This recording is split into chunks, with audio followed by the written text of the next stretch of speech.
Fordow ইরানের সবচেয়ে গোপন ও সুরক্ষিত পারমাণবিক স্থাপনাগুলোর মধ্যে একটি। মধ্য ইরানে কম শহরের কাছে পাহাড়ের গভীরে অবস্থিত এই কেন্দ্রে রয়েছে অগ্রবর্তী ঘূর্ণন যন্ত্র বা সেন্ট্রিফিউজ, যা উচ্চমাত্রায় ইউরেনিয়াম সমৃদ্ধ করতে পারে। বিশেষজ্ঞদের ধারণা, কেন্দ্রটি ভূপৃষ্ঠের গভীরে অবস্থিত, যা ধ্বংস করতে ব্যর্থ হয়ে যেতে পারে পৃথিবীর যে কোনো শক্তিশালী বোমা। বছরের পর বছর ধরে ইরান তাদের পারমাণবিক স্থাপনাগুলোকে এভাবেই শত্রুদের হাত থেকে রক্ষা করে আসছে। বিশেষজ্ঞদের মতে, এসব স্থাপনাগুলোকে পুরোপুরি ধ্বংস করা অত্যন্ত কঠিন, কারণ এটি নির্মাণে ইরান যে কংক্রিট ব্যবহার করে তা সাধারণ কোনো কংক্রিট নয়। এসব কংক্রিট সাধারণত অত্যন্ত শক্তিশালী, সুরক্ষিত ও বিশেষ ধরনের, যা ইসরায়েল ও যুক্তরাষ্ট্রের শক্তিশালী বোমা BGU-57 ভেদ করতে পারবে না। রয়্যাল ইউনাইটেড সার্ভিসেস ইনস্টিটিউটের একটি প্রতিবেদনে বলা হয়েছে, GBU-57 বোমা মাটির 61 মিটার বা 200 ফুট গভীর পর্যন্ত প্রবেশ করতে পারে, অর্থাৎ মাটির নিচে সর্বোচ্চ 20 তলা সমান ভবনের দূরত্বে গিয়ে আঘাত করতে সক্ষম।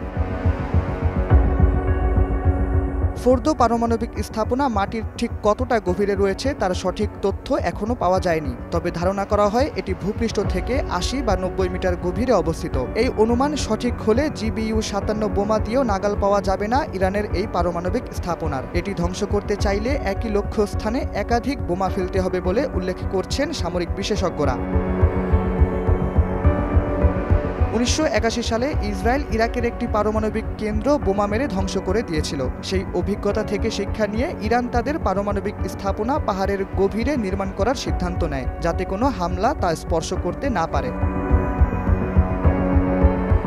বিশেষজ্ঞরা বলছেন, যদি যুক্তরাষ্ট্র ও ইসরায়েল মিলে ফোর্দোতে বড় ধরনের কোনো হামলা চালায়, তাহলে আন্তর্জাতিক আইন লঙ্ঘনের শামিল হতে পারে। এতে পারমাণবিক বিকিরণ ছড়িয়ে পড়ার আশঙ্কাও রয়েছে। সেই সাথে ইরান পাল্টা হামলা চালাতে পারে যুক্তরাষ্ট্র বা তাদের মিত্রবাহিনীর ওপর।